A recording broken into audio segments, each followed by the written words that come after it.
Yang ketiga, termasuk penyimpangan itu menamai makhluk billah dengan Allah. Contohnya ada seseorang misal melahirkan anak, anaknya ditasmihi dengan sama itu kayak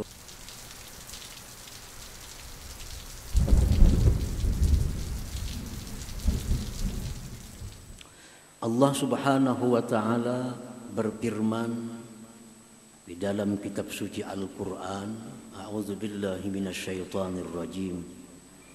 Walillahil asmaul husna fad'uuhu biha wa dharul ladzina yulhiduna fi asma'ihi sayujzauna ma kanu ya'malun. Surat Al-A'raf 180. Artinya, dan bagi Allah nama-nama yang sangat bagus. Maka berdoalah kalian kepada Allah dengan menggunakan nama-nama Allah yang bagus itu. Dan tinggalkan orang-orang yang menyimpang pada nama-nama Tuhan, selagi akan dibalas mereka apa yang mereka lakukan di alam dunia ini. Nah, hadirin hadirat rahimakumullah. Di dalam ayat 180 Al-A'raf tadi, setidaknya di situ ada beberapa yang kita ambil faidah.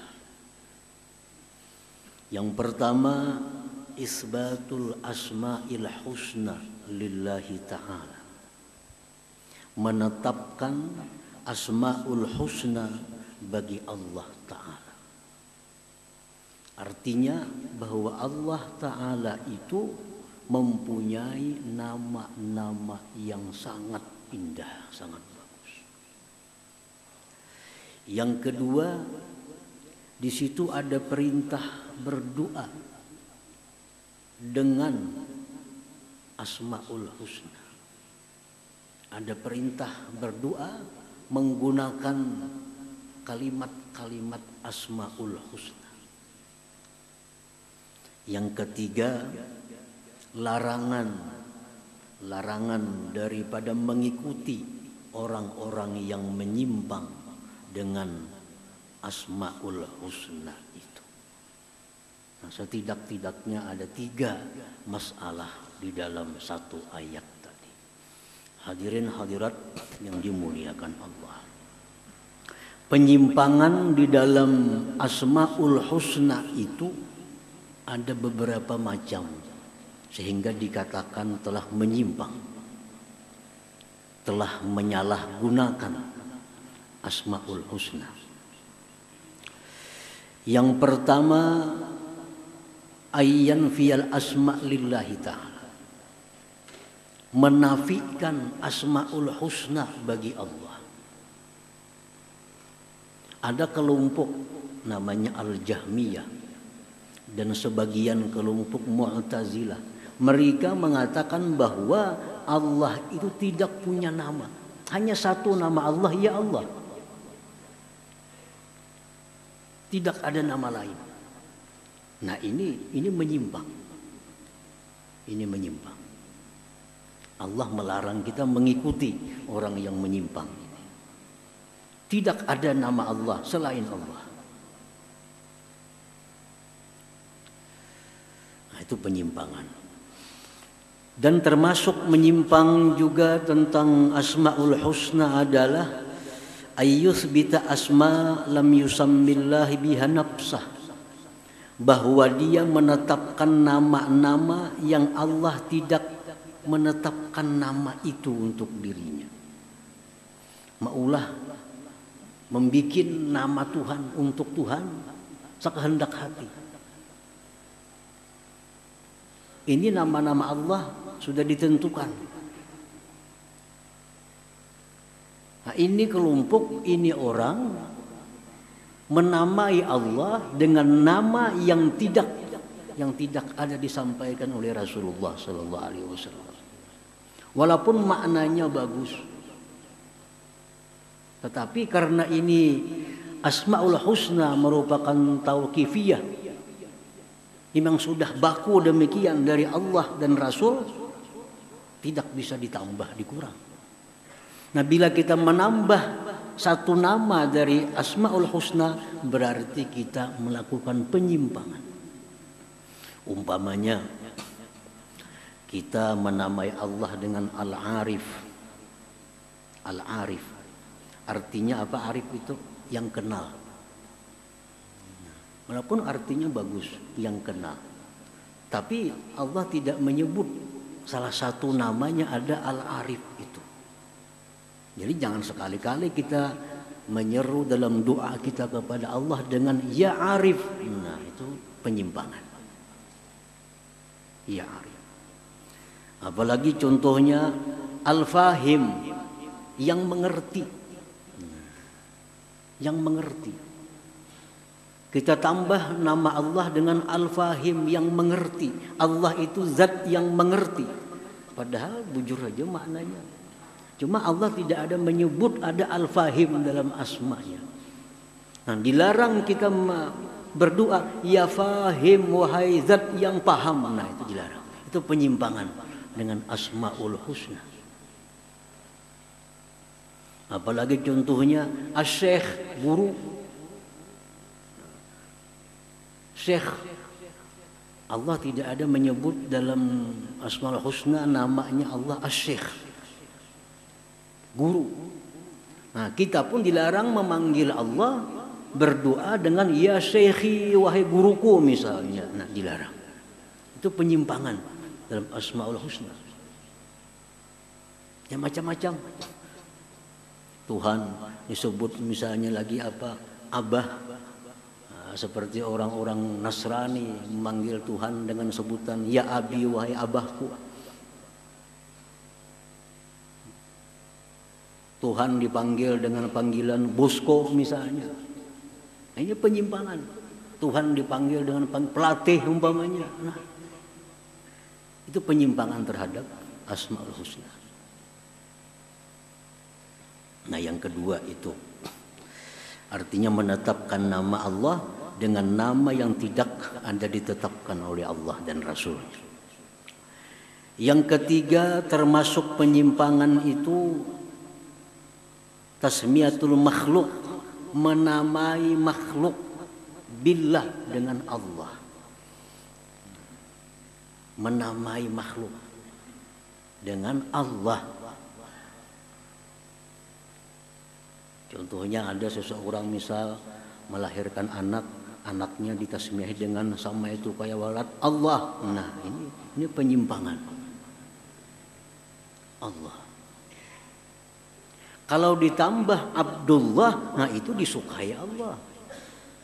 Abdullah, ahabbul asma ilallah, paling dicintai nama kepada Allah Abdullah wa Abdurrahman. Nah, namai anak Abdullah.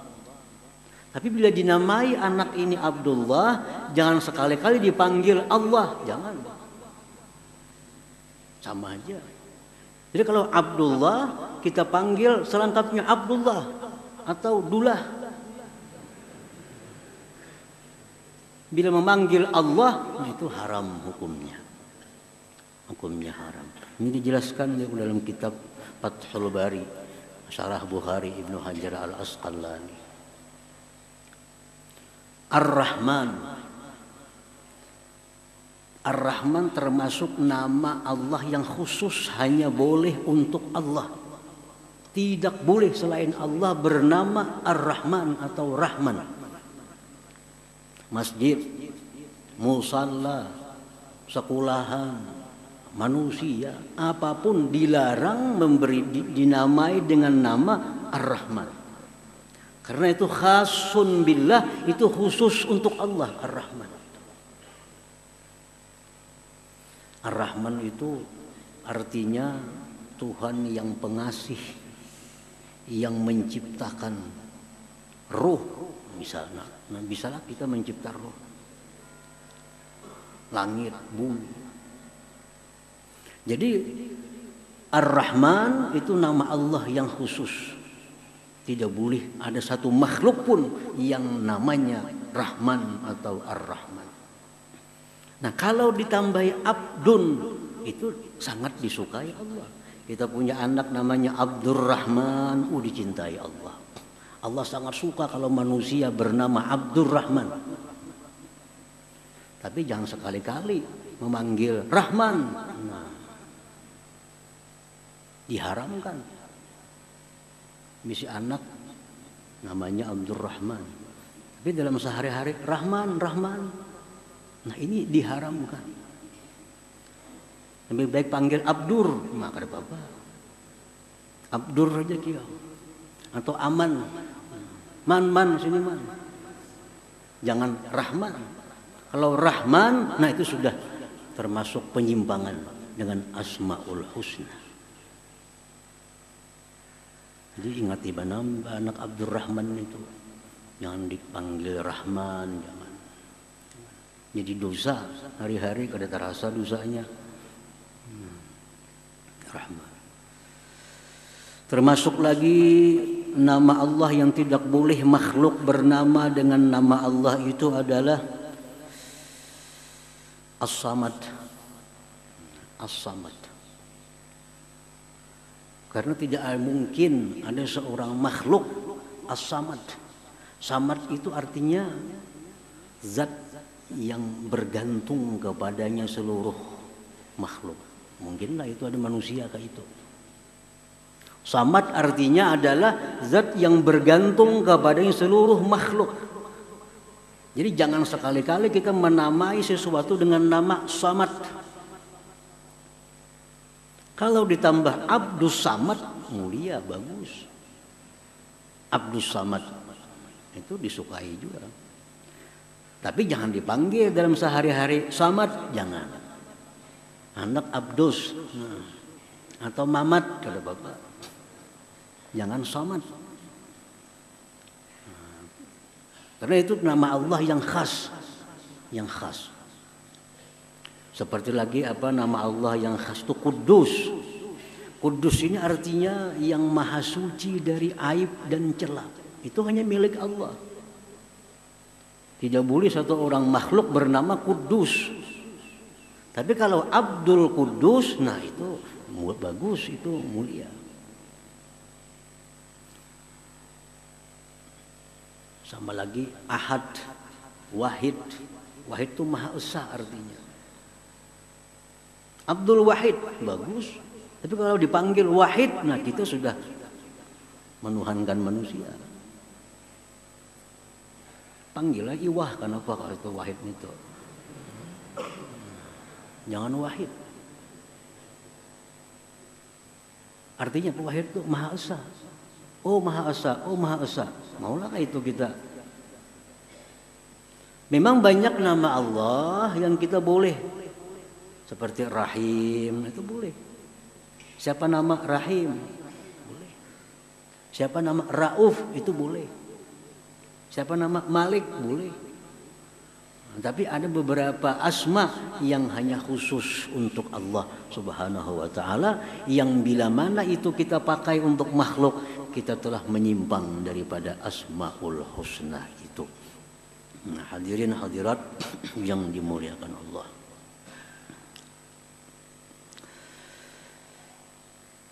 Nah, itu salah satu daripada beberapa macam jenis penyimpangan-penyimpangan terhadap Asmaul Husna itu.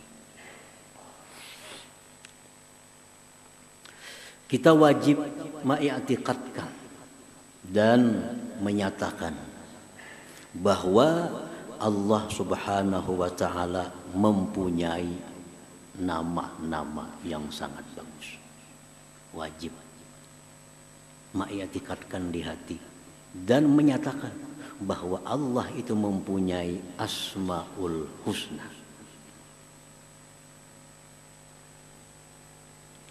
Di dalam Al-Quran Allah Subhanahu wa ta'ala menyebut Al-Asmaul Husna sebanyak 4 kali di dalam 4 surah. Pertama dalam surat Al-A'raf yang kita sebutkan tadi, walillahil asmaul husna fad'uhu biha. Yang kedua dalam surat Bani Israil, qul ud'ullah awid'ur rahman ayyama tad'u falahul asmaul husna. Nah, dua.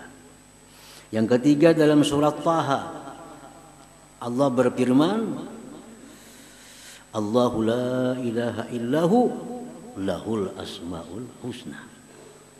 Yang keempat dalam surah Hasyr, lahul asmaul husna. Nah, ini sudah jelas bahwa dijadikan dalil untuk menetapkan bahwa Allah Subhanahu wa taala itu mempunyai nama-nama yang sangat bagus.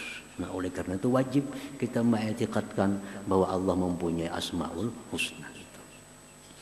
Hadirin hadirat yang dimuliakan Allah.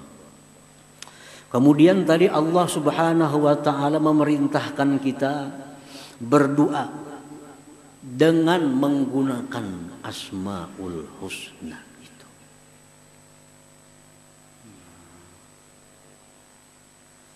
Pad'uhu, berdoalah kepada Allah dengan asmaul husna. Seperti Rasulullah SAW di dalam doa beliau, Ya Hayyu Ya Qayyum birahmatika astaghits. Ya Hayyu Ya Qayyum itu asmaul husna. Ya Hayyu Ya Qayyum birahmatika astaghits, dengan rahmat engkau aku minta pertolongan. Apalagi yang jadi amalan Nabi kita, Rabbi ghfirli wa tub alayya innaka antat tawwabur rahim. Tawwabur rahim asmaul husna. Ada lagi Rabbi ghfirli wa tub alayya innaka antat tawwabul ghafur, asmaul husna. Nah, jadi kalau kita berdoa kepada Allah, gunakan asmaul husna. Dan terlebih baik lagi sesuai dengan apa yang kita minta kepada Allah, mintalah dengan nama itu. Misal kita minta disayangi Allah, yang paling cocok Allahumma ya Rahman ya Rahim irhamni. Wahai yang maha pengasih, maha penyayang, irhamni, sayangi ulun. Sesuai apa? Kalau kita hendak minta ilmu kepada Allah, ya Allah, ya Alim, wahai zat yang maha tahu, alimni ilma, ajari ulun ilmu. Kalau kita hendak minta kekayaan kepada Allah, sesuaikan asmaul husna. Allahumma ya Ghaniyyu, yang maha kaya, ya Mugni, yang mengayakan, agnini, kayakan ulun. Itu yang dimaksud oleh Allah, pad'uhu biha, berdoalah kepada Allah dengan asmaul husna itu. Nah, jadi kalau kita sudah mengenali asmaul husna, nah, berdoa lalu nyaman. Apa yang kita perlukan? Kita minta pelihara daripada kejahatan, segala kejahatan. Allahumma ya Hafiz, wahai Tuhan yang maha memelihara, ihfazni, pelihara aku. Nah, jadi sesuai jadinya. Allah suka kalau kita berdoa dengan demikian. Allah suka. Bila Allah suka, itu tanda doa kita dikabulkan oleh Allah Subhanahu wa ta'ala.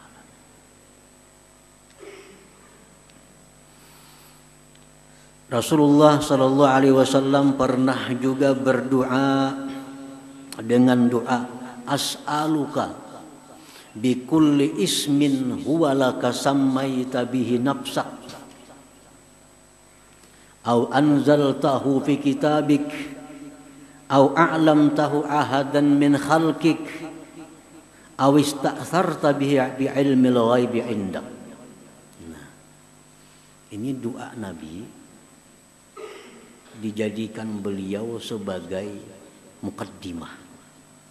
Ya Allah, aku minta kepada Engkau dengan tiap-tiap nama Engkau yang Kau namai dengannya diri Engkau.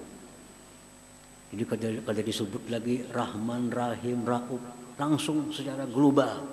Ya Allah, aku minta Engkau dengan tiap-tiap nama yang kau namai dengannya diri engkau, atau yang kau turunkan itu nama dalam kitab yang kau turunkan, atau dengan nama yang kau beritahu akan dia seseorang daripada makhluk engkau, atau dengan nama yang hanya kau sendiri yang mengetahui nama itu.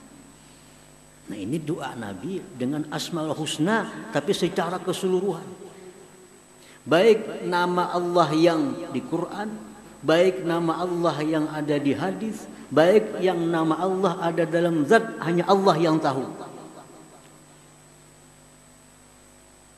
Nah, ini menunjukkan bahwa Asmaul Husna itu berapa jumlahnya hanya Allah Subhanahu wa taala yang tahu.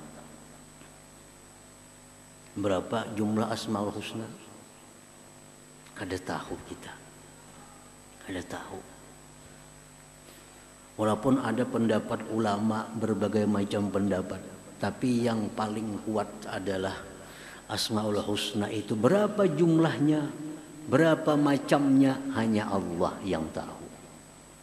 Ada yang mengatakan 124.000, ada yang mengatakan 1.000, ada yang mengatakan 100, macam-macam. Ada yang mengatakan 99. Tapi yang paling mu'tamad adalah Asmaul Husna itu berapa jumlahnya hanya Allah Subhanahu wa taala yang mengetahuinya. Nah, hadirin hadirat yang dimuliakan Allah. Jadi kita tidak boleh membatasi. Berapa Asmaul Husna? 99. Salah. Apalagi 100 makin salah lagi. Nang dicari nang satunya tuh rancak mau mencari. Udah luput mana mencari nang satu, sampai banyakan lagi nang dicari mestinya. Nah, dikira Asmaul Husna itu 100. Nang dinampakkan kepada kita 99. Nang satu ini rahasia.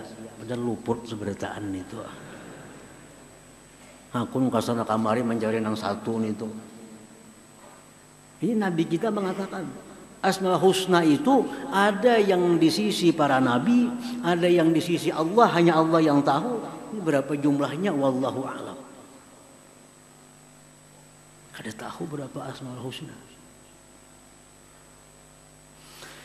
Nah, namun dari Asmaul Husna yang tidak diketahui jumlahnya itu ada 99 yang bila kita hafal, bila kita paham, bila kita bisa mengamalkan tujuannya, dijamin ke surga. Nah, jadi di antara sekian banyak mungkin miliar Asmaul Husna, ada yang mengatakan bahwa setiap satu makhluk itu ada Asmaul Husnanya. Berapa macam makhluk? Dari sekian banyak Asmaul Husna, ada Asmaul Husna yang 99. Bila mana kita hafal, bila kita paham, bila kita bisa mengamalkan maknanya, dijamin Nabi masuk surga. Nah, ini yang dikatakan, disabdakan Rasulullah sallallahu alaihi wasallam dalam hadis Bukhari Muslim, "Inna lillah tis'atan wa tis'ina isma mi'atan illa wahida man ahsaha dakhalal jannah." Allah Ta'ala mempunyai 99, 100 kurang 1. Barang siapa yang ahsaha, dia masuk surga. Nah, apa arti ahsaha itu? Oleh pendapat ulama menyebutkan arti ahsaha itu 1 hafal, 2 paham, 3 mengamalkan kandungannya. Nah, dijamin masuk surga. Nah, ini bujur 99. Kalau untuk dihafal, untuk dipahami, untuk diamalkan kandungannya, iya 99. Tapi kalau untuk berapa Asmaul Husna, itu hanya Allah yang tahu.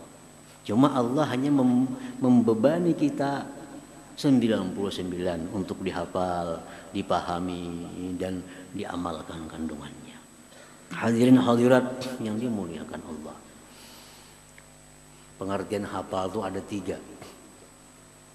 Baik hafal nama-nama Allah, nama-nama Nabi, baik hafal sifat 20. Pengertian hafal itu ada 3. 1, hafal yang paling tinggi derajatnya.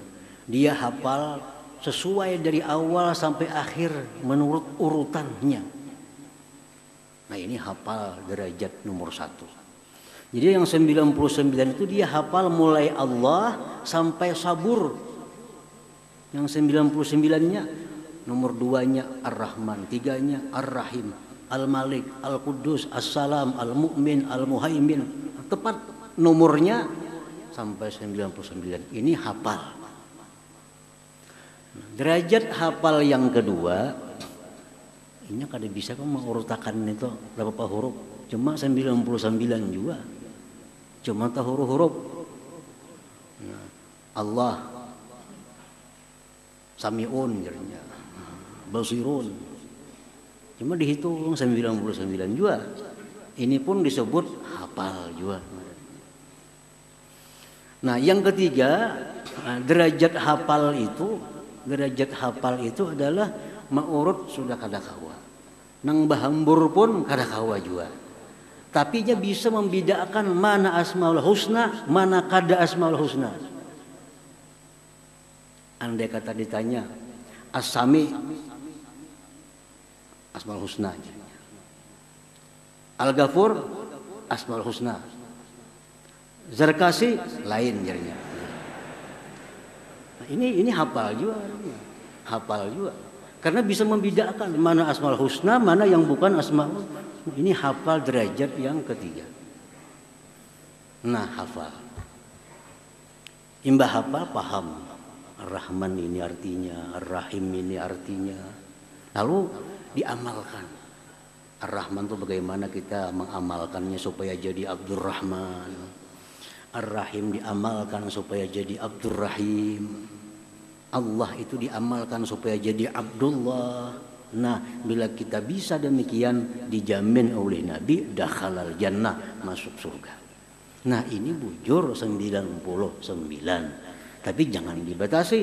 Asmaul husna 99. Yang 99 yang disuruh kita menghafalnya, memahaminya itu. Nah, hadirin hadirat yang dimuliakan Allah. Mengenal asmaul husna,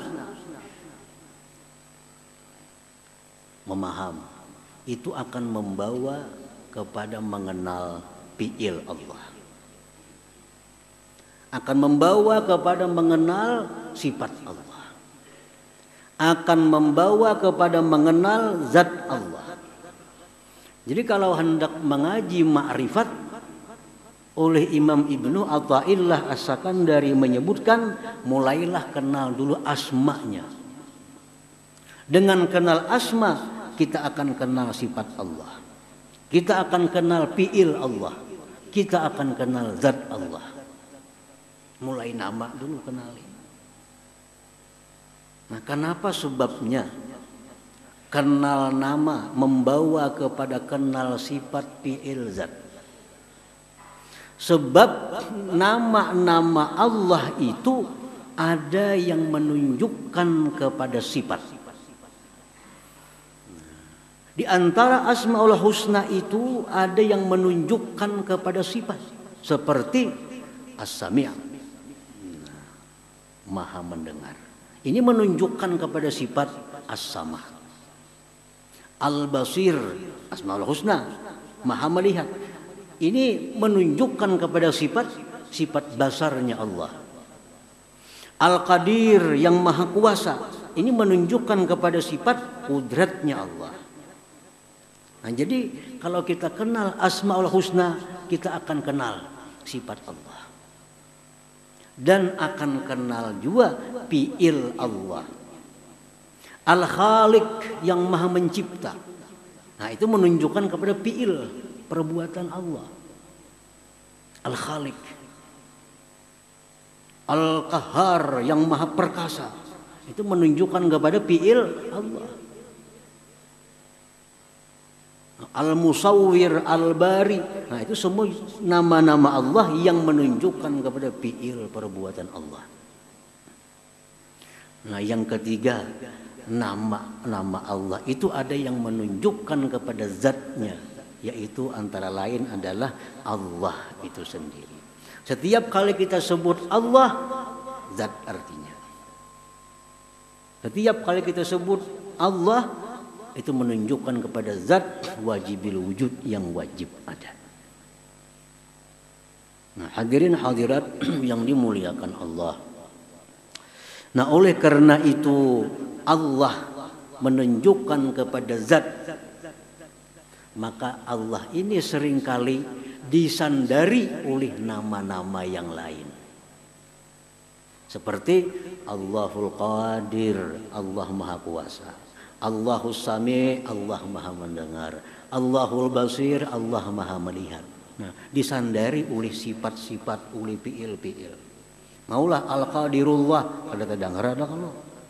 As-Sami'ullah, ada terdengar. Tapi kalau Allahus Sami', nah itu yang bujur. Nah, Allah nama yang menunjukkan kepada zat, Qadir nama yang menunjukkan kepada sifat. Jadi Allahul Qadir, Allah yang Maha Kuasa. Nah, jadi kalau kita kenal nama Allah, insya Allah akan menuntun kita untuk mengenali sifat-sifatnya dan menuntun kita mengenali fi'il-fi'ilnya.